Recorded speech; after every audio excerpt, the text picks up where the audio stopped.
Shalom nabii wa Bwana. Shalom kanisa. Mbele yetu tunaye mama Florentina kutoka Narum. Mama huyu anamshukuru Mungu wa mbinguni. Ni mara yake ya kwanza kuhudhuria kongamano hapo kanisani. Mama huyu alikuwa anateseka na pressure. Pressure ilikuwa juu. 199 kwa 200. Mpaka madaktari wanaitana, wanasema hawezi kuishi. 199 kwa 200. Na ameenda kupima juzi tu, akaambiwa kuishi ni bahati. Lakini alichukua hatua, akahudhuria kongamano tangu juzi Ijumaa. Toka juzi Ijumaa. Ndio. Anasema alikuwa na mizigo mizito, mwili ulikuwa mzito, akitarajia kuanguka muda wowote. Kwa hiyo maisha yake yalikuwa hatarini. Lakini kwa neema ya Mungu alipoingia hapa Ijumaa, akahudumiwa. Cha kwanza alilala vizuri.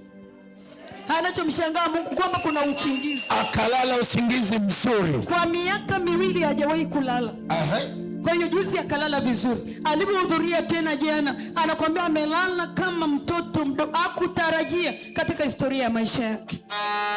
Kwa hiyo ana shukrani kubwa ndani ya moyo wake, akisema anamshukuru Mungu wa mbinguni. Hebu weka maiki tumsikie kidogo. Mama unaitwa nani? Ni kweli dada alivyosema. Ni kweli kabisa, nilikuwa silali.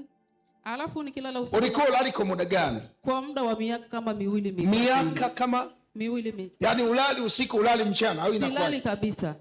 Ninahangaika kitandani kama mtoto mdogo. Lakini tangia Ijumaa na mpaka leo nalala vizuri. Ni kulala tu. Ni kulala tu.